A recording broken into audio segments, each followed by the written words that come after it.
Please welcome Technical Director Lucas Meijer.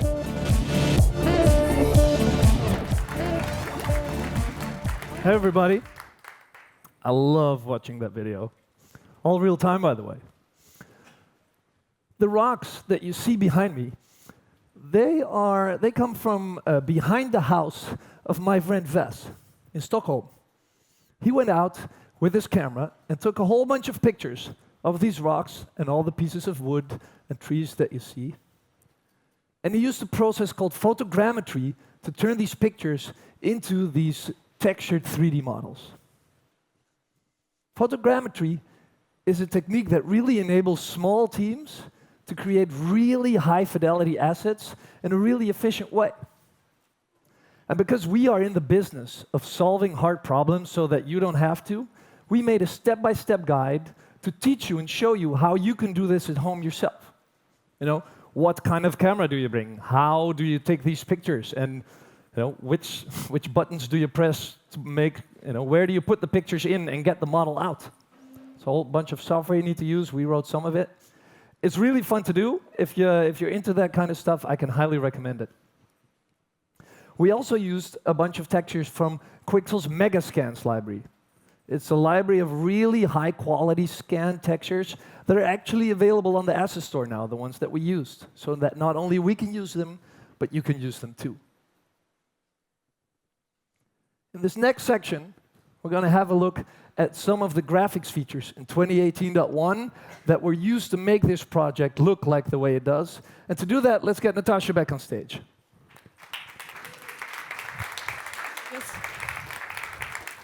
You guys thought you were done with me just saying a few words about us? No. So we're going to start from the high-definition pipeline. That is our cutting-edge rendering pipeline, which is now shipping in preview in 2018.1. And what makes HDRP cutting-edge is really the 5 key components that we use as pillars for the design and development of this core technology. It is physically accurate, which means that we use physically based rendering for our materials and physical light units for our lighting. It is unified, because there is unified lighting and material response for opaques, transparents, decals, translucents, volumetrics. And also, Bake GI matches runtime in terms of lighting, which means that it gives you predictable results under all lighting conditions, under all material responses. It's very configurable. You have tons of options to polish and create very specific content for your needs. And it really helps you achieve the results that you want while giving you a ton of debugging options to understand where you might have taken a wrong path along the way to help you to get to your final ship result. And of course, not the least, it is absolutely performant. Because we've spent a ton of time making sure that all of this unification consistency does not come at a cost to you. It is optimized for all of the rendering paths suitable for the specific platforms that we're shipping HDRP on. Now let's take a deeper look at the components of what makes the scene we were looking at earlier beautiful. One of the key components is lighting. And making lighting behave consistently for all material types is very difficult. This is where many engines layer tons of hacks. Objects that might have looked right a second ago, when you move them from one corner to the next, let's say from a light area to the dark, may start glowing unexpectedly. Now, HDRP solves this by providing a fully linear, HDR, unified physically based lighting. Lots of words, lot of buzz. But it doesn't matter what type of material or light types you use. That's the whole point of us doing it right. The results will be correct and consistent. Now, in this example, what you're seeing is Lucas is moving around the object around, and what you notice is it preserves the fidelity of lighting, the details, without creating a really unexpected response. So that's that consistency that I mentioned. In HD, what helps this is the light follows physical inverse square attenuation and uses physical light units, giving you ability to match real-world conditions.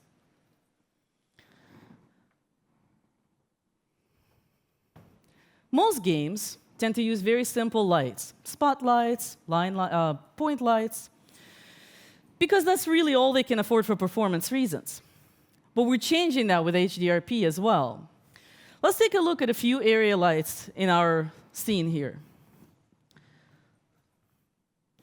So what you're seeing here, Lucas just dropped a real-time line area light. This is one of the shapes that we're shipping.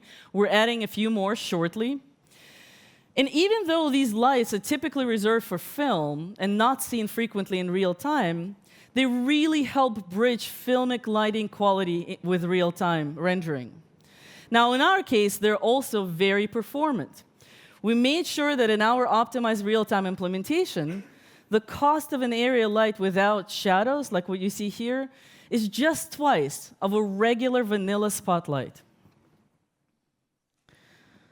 Now, HDRP gives you a lot of power to customize lighting, customize the visual results.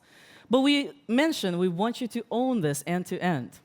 And the way to do that, we're giving you power with a really extended selection of debug modes. Can we take a look at a couple? Yeah, I have the new debug window open over here. I particularly like this mode here. It's the diffuse lighting. It's a mode that lets you see only the lighting in your scene, which is useful. For instance, what happens a lot is you need to figure out why something is too dark or too bright. And you want to know, like, well, is this my texture that's wrong, or if it's the lighting that's wrong? For instance, in this view, you can clearly also still see the area light, the line light that I placed. If you were wondering why that piece of grass was so bright, well, it's because of the lighting, which is with this view that you see. There's a whole bunch of other modes in here. Let me show you a few. I can, for instance, set it to my normals over here. And these set of debug tools, they really empower artists to investigate any kind of visual problem in their content that they might have. And the nice thing about it is that they don't only work in the editor, but they also work on the device. So when we run this project on our PlayStation, we can actually get these modes working on the PlayStation as well. Another cool thing about them is that they are very easily extendable. The demo team that made this project, one of the things they needed to do, because it's in a forest, they wanted to do something special with the amount of skylight that comes in. Because you have all these leaves high up in the tree, the leaves actually block the skylight from coming in, and they wanted to make a debug mode to visualize that. Took them about 8 lines of code, probably longer than it will take me to find it. Here we are. Oh, it's in material here. He's learning. I'm just faking it. Here we go. And actually, this is a really good example. The whole point that we've just mentioned about SRP architecture is you can make it your own. The demo team found that they needed to add a better and more specific effect for outdoor environment. They extended it with scripts and shaders. They did essentially a compilation, a few shader compilation, a few hot reloads of scripts, and we're able to iterate very, very quickly on rendering algorithms, which is something that most of our graphics people are really unused to. We live in C++ world typically. And so they extended their rendering pipeline specifically to add the volumetric sky occlusion feature. And actually, can we see what this brings to the party? Yeah, I have them right here. Right here. And so you can see why this was such a key, crucial feature. And in fact, we're shipping with it in 18.2. It really helps bring a lot of the environment richness to life with all of the details of how the foliage is grounded with this outdoor environment. All right, there's a few more things in the scene that I would like to show. Let's take a look. So I have this area here from the sequence. And let's go to my post-processing settings. Post-processing settings. And let me tweak them a little bit. By the way, post-processing stack is out of beta in 2018.1. And let me just create this sort of a different look. Now, you were always able to do this, but new in 2018.1, something that we added as we took it out of beta, is a new thing called volumes. Let me show you what they look like. You can go to the scene view, and you see these huge, ugly green boxes. And what they do is, the settings that I just applied, they only apply when the camera gets close to that box. You can control how soon the settings fade in and out. Let me show you what that looks like if I scrub a bit in the timeline here. If I go back here, you can see that now my changes don't apply. And when the camera gets in, they slowly apply 100%. And when I get out of here, they go out again. And the cool thing about these volumes is that they're actually not specific to post-processing settings at all. You can use these volumes to gradually fade, sort of like fade in and fade out settings of any kind of scripts that you might have. And actually, for that matter, you saw it happening in Timeline. And post-processing is integrated with Cinemachine and Timeline. But what we also have with these volumes is the ability for you to craft the interactive experience. If you want to create a really intense moment in your game, when the player walks into a specific area, you use this volume, and bam, you can throw a really intense noir look with just a few settings. So it really lets you customize the experience very quickly. All right, let me show you a few more things here while we're in this part of the scene. I have this tree over here. Let's zoom in a little bit. And you might have missed it in the sea of information that we had for you, but this guy over here, this is a decal on the tree. One or two users might have asked us in the past to add support for that, and I'm happy to say that they can finally sleep at night. Let's take a closer look at this tree itself. And turn on my selection wire. So this tree, if I zoom out, you can see the original topology it was authored at. Yeah, it's pretty relatively low res. But when I get closer to it, we're using tessellation and displacement to really add the detail only when we get closer. And this is what makes the tree still look so good when you get so up close. If you remember from the video, this is like that tree that the character put his hands on. Like there's amazing detail even when you get really close to it. And it really helps amp up the fidelity of the overall experience, the high-quality visuals that we're really trying to let you create easily with HD Render Pipeline. In fact, one of the super nice things about the decal that Lucas just showed you is that, again, we're unifying it for both opaque and transparent. It takes in the proper lighting and correspondingly affects it at the end, just working correctly. Now, another important thing is we mentioned that we have a lot of material options for you to use in the HD Render Pipeline. But we also want to make it easier for you to craft and polish materials with that. So with that, in 2018.1, we're shipping Shader Graph with support for LT and HD pipelines, with tons of material options exposed. Now, all of these advanced material options actually can be additionally blended as layered materials, really allowing you to create complex surfaces, real-world believable surfaces. So for example, if we look in the back there, there's a nice brick mortar wall, and it has a complex merging of the brick, the mortar, the dirt, the dust, and that's what you do with the layered materials, using all of the options that are available in the default material. And in fact, Book of the Dead has a lot of really nice details that we can take a look at. Yeah, so this is a shot that I really like. It's these leaves, and if I go around them, you can really see how the leaves sort of like, they both shadow each other, but you really see this light bleeding in when the light hits like the front of the leaf, and you could see it from the back. How is that So this is, in fact, an example of translucent material. This is an option in the HD standard lit material. And what it does is it simulates how the light scatters through a backlit surface. Now, another thing that I really love in this level is this mysterious and rather strange amber creature. Let me go to my friend here. Oh. We get a special zoom-in look on that. Yeah, you can see my friend here likes to keep an open mind. And he also has this, this sort of like weird orange stuff coming out of the wood. And this, I really like this material. Like if you sort of see how it responds to the light, I think it's subsurface scattering. I'm just Indeed. reading up what this dropdown says. But let me use that dropdown to turn it on and off to see the amazing difference that this HD material provides. And the way the light scatters from the surface is really a complex physical phenomena. Most of the approximations that physics and computer graphics has designed are really quite expensive to do in real time, and in fact, even for offline film. But we got several of them to run fast in HD. Subsurface scattering, of course, is what brings this material to life. You know, the sap that you're seeing, the ember that Lucas was pointing out, is where the light gets trapped.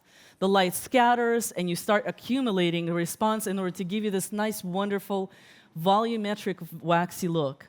Now, with HD, we allow you to do this with two options. We give you the game industry standard subsurface scattering Jimenez approach, which is highly optimized. But also, for the first time in real time, we are providing a filmic technique for subsurface. Again, optimized for a specific rendering of real-time needs. We're giving an option for Disney Burley model for subsurface scattering with much higher quality results. Now, another major breakthrough that HD provides is multiple scattering approach for specular response. Well, I'm a graphics nerd, so of course, shader balls is a very important part of the presentation. Now, what's key about this is the first time in the industry for real time. And in fact, I'll tell you a secret. Only a couple of film offline renderers have this support as well. And what it means is even the roughest materials, as you see on the left corner over there, can actually look right in the dark corners. You see on the top, they go dark. On the bottom, they stay consistent.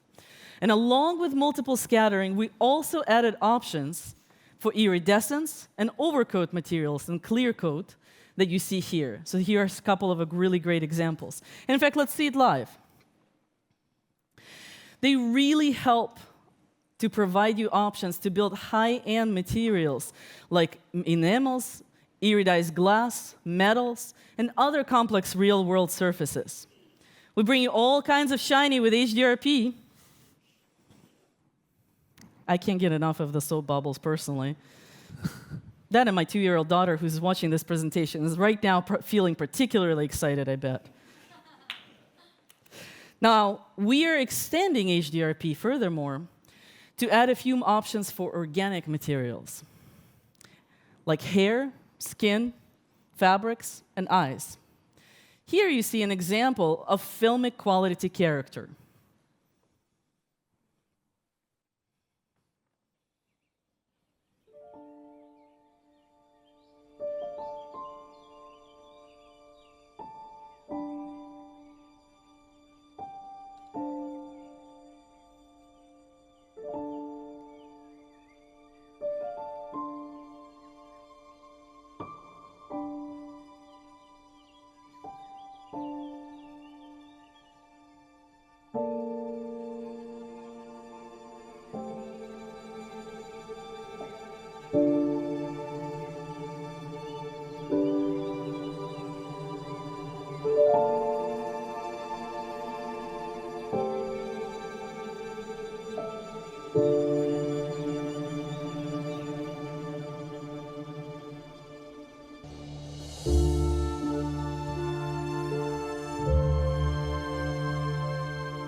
So this was an example of a young girl from a movie called Wind Up, which is a project done in HD using Yibing Zhang and the graphics team, which shows the power of an isotropic on hair, skin subsurface, and amazing BRDFs for cloth rendering.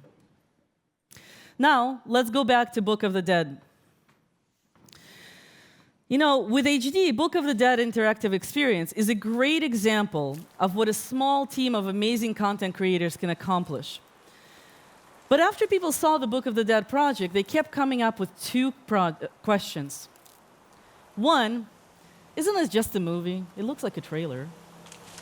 And do you need a mega high-end PC with multiple graphics cards that can heat up my whole apartment to run it? Like, it seems really fancy. Well, the answer to both questions is no. And in fact, here you see a larger level from the Book of the Dead done with the same assets, with the same visual quality that is running a steady 30 FPS a second, that Lucas is showing you on PlayStation 4 Pro. So he's interactive. I'm actually playing right now with my PlayStation controller. Exactly. And so it really demonstrates the benefits of Unity 2018 that allow you to craft high-end interactive experiences like this one that are optimized for modern consoles. And what's really powerful is the demo team started by developing on PC, which of course is easy. They didn't even need a dev kit. But they were able to use HD render pipeline to smoothly take it to the PlayStation 4 experience. And that's really the power that it gives you. You know this tree, this cool sort of like octopus-looking tree? It's actually the tree next to the kindergarten where Wes takes his kids. He's kind of there. Look how it grows around the rocks. Now, in fact, we want to use this demo to help others create and craft such stunning visual experiences. So with that, we're releasing the entire level with all of the assets on Asset Store in April.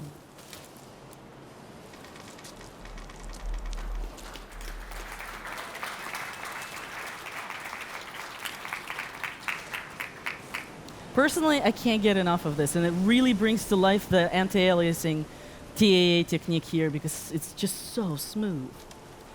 Now, do I have to stop? Yeah, I'm sorry. Oh. I know, it's hard. I want to also give you guys a quick taste of something that we've been cooking that is coming soon that I'm extremely excited about. Now, we're going to take a step back for a second. Baking light maps, which is a key component of creating lighting in many, many games today, has been a consistent frustration for artists. They take a long time, sometimes hours, especially if you want a shipping quality light map to really look at your level. And a level, to make matters worse, often needs several or even tens of light maps to make it look right. Frankly, it's just not fun to look at it, and not enough coffee. I mean, you can only take so many cups in an hour. Now, our CPU progressive light mapper made lots of headways to help it. But we can do better.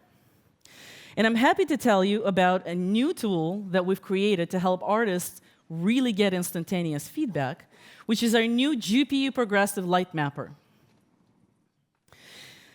It is a real-time path tracer that is using real-time ray tracing on GPU to bake lighting in less than several seconds, and in fact, that is what Lucas is doing here, for the final ship quality light map.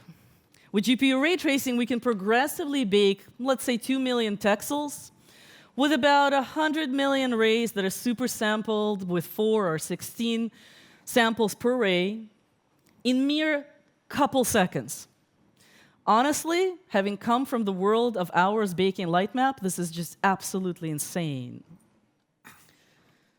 So the environment I've opened here, you can see I'm in this sort of indoor thing. And the only place that the light comes from is like this hole in the roof, right?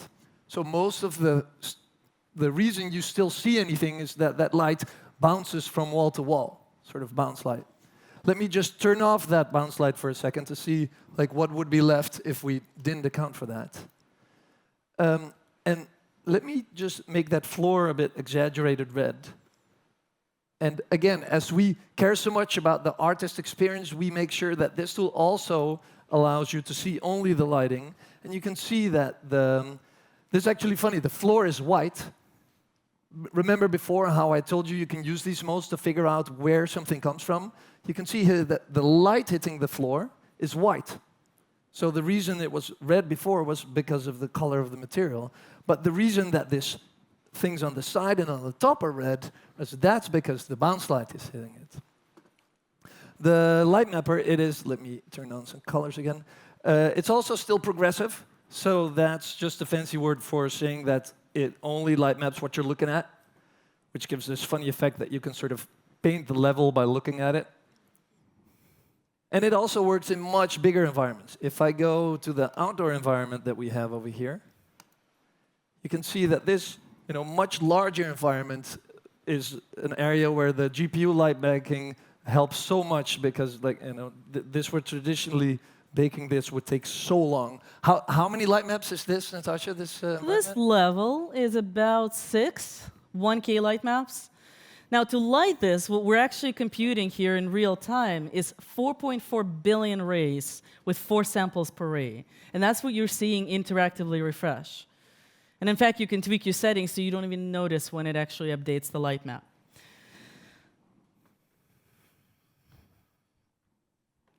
We covered a lot of great features that we're shipping with our high-definition pipeline and our novel tools for artists, which is still in preview.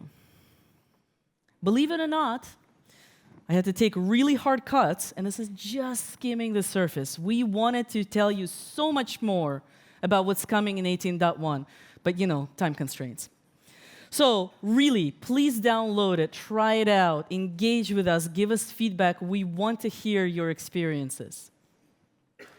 We've given you a lot of ideas of what's happening in the world of high-definition lighting and to make artist iteration faster. But of course, we also want to enable customer success across that entire giant gamut of the platforms that Unity runs on. And the Lightweight pipeline is our answer to that. Now, I want you guys to take a deeper look of what another really amazing content creator group was able to create with Lightweight pipeline. Thank you.